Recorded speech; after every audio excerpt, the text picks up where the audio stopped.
Bienvenue sur un nouvel épisode de 5 jeux et des potes, je suis Ludo de la Ludothèque, je suis joueur et collectionneur de jeux vidéo, principalement PlayStation. Aujourd'hui j'ai pris 5 jeux de ma collection et je vais les faire découvrir à mes potes Jason et Dylan.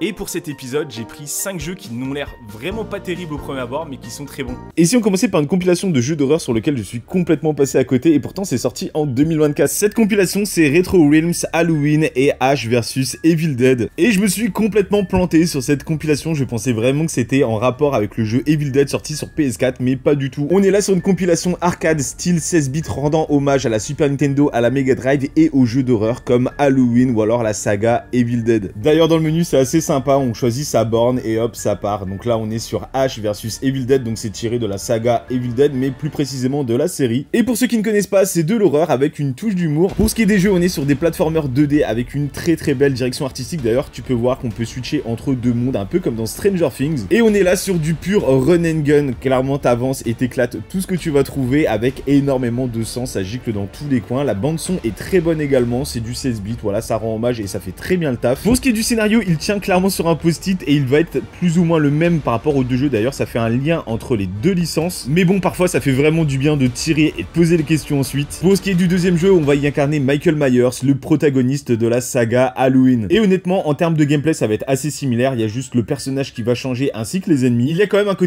intéressant avec ces deux jeux, c'est qu'entre chaque mission on va pouvoir upgrader notre personnage. Et pour ce premier jeu on va voir ce qu'on en pensait les frérots. Vous venez juste de tester le jeu Retro Realms, Ash vs Evil Dead et Halloween, donc c'est une compilation de deux jeux, on dirait pas comme ça mais c'est des jeux d'arcade. Moi le premier je pensais que c'était un jeu style, il y a eu un jeu Evil Dead un peu style Day by Daylight, ce n'est pas du tout le cas, donc là on est sur deux jeux style arcade. Qu'est-ce que vous en avez pensé les gars? Eh ben écoute, moi, comme tu l'as dit, et je trouve qu'il fait bien partie du thème de la vidéo d'aujourd'hui, la jaquette fait absolument pas penser à ce que ça peut être. C'est vrai, c'est vrai. On pourrait pas croire que c'est des jeux pixelisés style 8 bits, 16 bits, et c'est vrai que ça a absolument aucun rapport. Ouais, c'est ça, et du coup, je trouve ça super intéressant parce que tu t'attends pas en lançant le jeu à tomber sur ce style de jeu tout simplement. Donc moi j'ai adoré, je trouve ça une super surprise et tout ça. Ok. Donc, top. Et toi Didi? Et moi pareil, j'ai trouvé vraiment le jeu bien sanglant comme j'aime. Ouais. Et le truc que j'ai trouvé chouette, c'est que tu pouvais passer d'un monde à un autre. Ouais, un peu comme dans Stranger Things, un peu voilà, comme... exactement, ça fait le même Ou délire. il y a pas longtemps on a joué à un jeu Jana Sisters qui était comme ça où tu pouvais switcher d'un monde avec les deux sœurs. Oui, carrément, bah, c'est ce délire là. Et c'est vrai que vous avez pas connu mais ça ressemble beaucoup un peu à un délire. C'est vrai qu'il y a des cartes aussi à l'intérieur de la boîte, on va peut-être les unboxer après, je sais pas, ou je vais peut-être les laisser comme ça. Et il y a un jeu qui existe qui s'appelle Splatterhouse qui est un peu dans le même esprit que ce jeu là. Et ça fait vraiment, moi ça me fait énormément penser à ce jeu. S'il y a bien un jeu qui a complètement sa place dans cette vidéo, c'est celui-ci, Brotato. Ce jeu m'a rendu complètement accro. D'ailleurs il est édité par une société française qui s'appelle Red Art Games qui prône le jeu physique et indépendant à petit prix. D'ailleurs en ouvrant la boîte on se rend compte qu'il y a un code promo de moins 10%, mais je te donne mieux que ça, je te donne un code de moins 20% avec le code Ludothèque20. Clairement c'est un code qu'ils ont mis en place pour mes viewers, je gagne 0€ là-dessus mais ça me fait vraiment plaisir de les soutenir. Bon, pour ce qui est de Brotato, il n'a pas l'air comme ça mais il est terriblement bon et terriblement addictif. C'est ce qu'on appelle un Survivor-like, en gros c'est un jeu style Vampire Survivor si vous connaissez. Tu choisis un personnage, tu choisis une arme et tu vas devoir survivre à des vagues d'ennemis. Donc par exemple là on est sur la vague 1, donc c'est chillax. Et à chaque fois que tu tues un ennemi, tu vas devoir ramasser des petits pions qui laissent sur le sol, c'est la monnaie du jeu et en fait ça va te servir entre chaque vague à améliorer ton personnage, acheter de nouvelles armes et les upgrader. Et ce sentiment de progression et de puissance ainsi que les nouveaux ennemis qui vont apparaître et qui vont être de plus en plus nombreux et de plus en plus robustes font que tu vas avoir ce sentiment de puissance qui va te donner envie d'aller le plus loin possible dans le jeu et une fois que tu vas mourir, bah tu vas vouloir recommencer encore et encore. Ah oui, un truc que je t'ai pas dit, il se joue juste avec un seul pouce. En fait tu déplaces ton personnage, il tire automatiquement sur les ennemis le plus proche et clairement le jeu va avoir une rejouabilité à l'infini car que ça soit les armes, les ennemis ou encore les atouts, tout est absolument aléatoire dans ce jeu. Tu vas également pouvoir y jouer en coopération locale et pour ceux que ça intéresse, c'est sorti sur PS5 et Nintendo Switch. Brotato, je vous en ai beaucoup parlé ces derniers jours. Clairement, moi, ça fait 2 jours que je l'ai reçu, ça fait 2 jours où je suis dessus non-stop. C'est une sorte de Vampire Survivor avec un style un petit peu à la Binding of Isaac et franchement, c'est juste une petite pépite. Et les gars, qu'est-ce que vous en avez pensé? Bah alors pour ma part, en regardant la jaquette comme ça a pas l'air incroyable. Ouais. Mais on n'a pas testé tous les jeux et je pense maintenant tout de suite savoir que c'est celui que j'ai préféré direct. Ok, ouais, t'as vraiment kiffé. Ouais, c'est addictif. Là, je pense qu'on est clairement dans le thème. C'est un jeu qui n'a pas l'air au premier abord, qui a pas l'air terrible. Incroyable, clairement, tu vois une jaquette comme ça, bon, voilà, c'est pas ultra détaillé. On n'est pas sur du. Tu sais direct que t'es pas sur du triple A. Tu penses que c'est même un jeu discount. Ouais, c'est clair. Et au final, le jeu a beaucoup de qualité, de potentiel et beaucoup de qualité, ouais, exactement. Et addictif, mais incroyablement. Ouais, en termes d'addiction, c'est fou. Alors, il faut savoir juste un petit truc avant que Dylan nous dise ce qu'il en pense. C'est que c'est un jeu auquel, en fait, dans ce jeu, vous n'allez pas du tout, vous n'allez rien faire à part faire des choix entre chaque vague et déplacer votre bonhomme. Et en fait, vous devez survivre à plusieurs vagues d'ennemis tout en survivant, en choisissant les bons stuff, les bons choix, etc. Didi, t'en as pensé quoi? T'as voulu changer de jeu pour continuer la vidéo, ça m'a coupé le truc, j'étais à fond dedans. Ouais, alors. On n'avait pas décroché. C'est vrai que pour le coup, j'ai dû un petit peu forcer.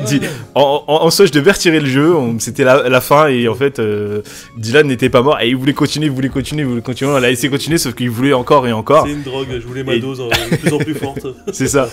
Et du coup, pour toi, c'est validé aussi, je peux. Carrément. Ok. Celui-ci, je pense que t'en as jamais entendu parler, c'est Freedom Finger. Regarde-moi cette jaquette, comme moi, elle est juste trop belle. On est là sur un jeu physique qui est sorti chez Limited Run, mais que vous pouvez avoir pour pas très cher en démat. On est ici sur un shoot 'em up, mais pas n'importe quel shoot 'em up. On est sur un jeu très atypique. Regarde-moi ce vaisseau, c'est juste un doigt d'honneur. Oui, tu l'as bien vu. Ça annonce la couleur et ça en dit long sur ce que va être le jeu. On est sur un shoot 'em up à défilement horizontal un peu barré. On va voir des dialogues et des personnages qui sont dignes de South Park et c'est vraiment hyper drôle. Au niveau de la DA, elle est juste fabuleuse. Tu peux le voir, en fait, c'est très cartoonesque. Sur certains aspects, ça peut même faire penser un petit peu à Cuphead. Et il y a pas mal de particularités sur ce jeu, comme le fait de pouvoir prendre possession d'un vaisseau ennemi et de tirer sur les adversaires. Ça a l'air tout bête comme ça, mais c'est extrêmement original et extrêmement bien pensé et ça sert énormément le jeu. Pour ce qui est de l'ambiance du jeu, elle est vraiment incroyable et ça passe déjà par une bande son qui est vraiment très atypique et très très bonne. En fait, ça mélange punk rock, rock et metal. Pour te dire, la première musique du jeu, donc celle du niveau 1, correspond à une musique un peu style The Offspring, alors que le niveau 2 correspond à une musique un petit peu plus style David Bowie. Si t'aimes les jeux nerveux, déjantés et les shoots 'em up, franchement, je peux que te conseiller ce jeu. Malheureusement, il n'est sorti qu'en édition limitée en physique.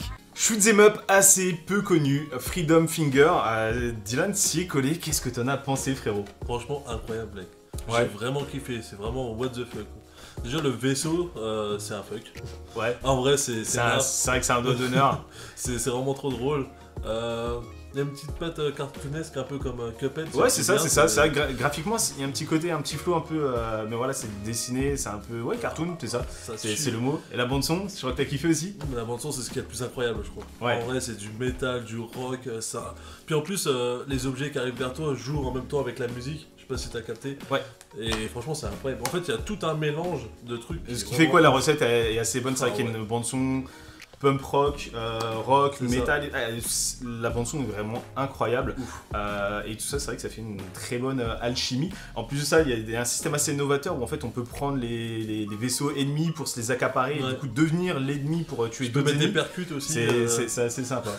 Donc voilà, c'est validé pour toi. Ah ouais, carrément, franchement. Alors là, on parle d'un jeu qui est assez vieux et qui est dans un écran un peu plus récent avec ce Bulletstorm. Donc en fait, c'est un jeu qui est sorti sur PS3 et Xbox 360 à la base. C'est un jeu Electronic Arts mais qui a été remasterisé par Gearbox, les papas de Borderlands sur PS4 et Xbox One. Que ça soit la version originale ou la version remaster, ce jeu est une véritable pépite. C'est du FPS et c'est un jeu de scoring dans lequel tu vas devoir faire les plus gros scores possibles. Et pour cela, tu vas devoir tuer des ennemis par centaines et le tout de façon la plus originale possible. Plus ton kill va être original et violent et plus ça va te rapporter de points. Ici, on est clairement sur un mélange de Doom, Borderlands et Rage et clairement l'humour est ultra présent. D'ailleurs, les doublages sont en français. Rien qu'à t'expliquer la première scène, on fait l'interrogatoire d'un mec et on est complètement bourré donc on voit un peu trouble et on va le tenir en joue et ça va partir un petit peu en live. On va avoir une sorte de lasso qui va nous permettre d'empaler des personnages ou de faire des combos complètement what the fuck. C'est clairement le type de jeu sur lequel tu ne te retournes pas si t'as jamais entendu parler de ce jeu et pourtant c'est un jeu que tu vas retrouver aux alentours de 10 balles donc franchement est-ce que ça vaut le coup de s'en passer? Je ne pense pas. Après le jeu est un petit peu daté mais il reste complètement jouable même s'il y a des petits bugs comme tu peux le voir là qui sont assez marrants. Donc Dylan s'est collé à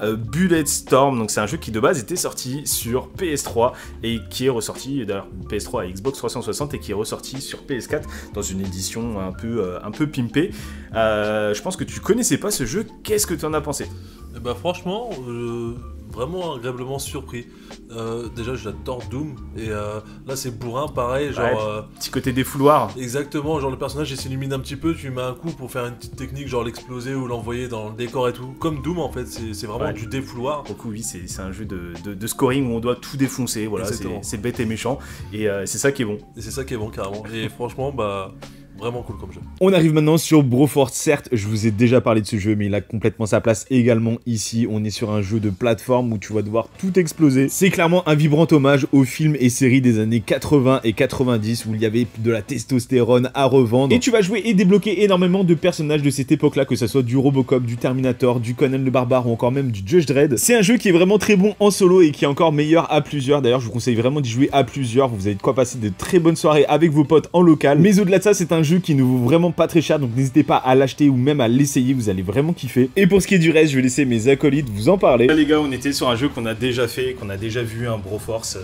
Ouais. On l'a déjà présenté sur cette chaîne. Je pense que c'est un jeu qui se prête bien à cette vidéo. Au thème, clairement, il est clairement dans le thème. C'est un jeu qui, au premier abord, ne paye pas de mine et pourtant qui est une masterclass. Même quand tu le vois graphiquement, tu pourrais penser que c'est un gros jeu de merde. Alors que c'est un gros jeu de merde. Non, c'est un gros jeu de merde cool. Il est vraiment incroyable. C'est un jeu qui est tout aussi bien seul ou à plusieurs. Ouais. Je conseillerais quand même plus à plusieurs quand même. Ouais, mais vous êtes toujours conquis par ce jeu, les gars? Oui, carrément. Franchement, c'est vraiment le fun. C'est le bordel. C'est ça qui est bon.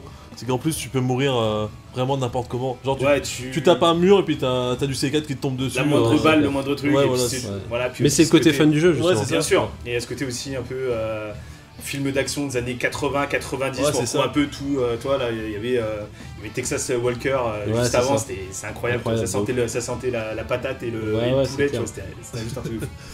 Donc voilà, c'est toujours autant validé et je vous conseille vraiment énormément ce jeu, les gars. Broforce. C'était 5 jeux des potes, les gars. Merci d'avoir participé. J'espère que je vous ai fait découvrir des petits titres assez sympas et assez surprenants. Donc c'était un peu le but de l'émission aujourd'hui. N'hésitez pas au passage, si ça vous a plu, à vous abonner, à liker, à commenter. Vous connaissez un petit peu la rengaine, surtout que c'est une chaîne qui vient juste de débuter. Vous pouvez me retrouver également sur mes autres réseaux, que ce soit Facebook, Instagram ou encore même TikTok.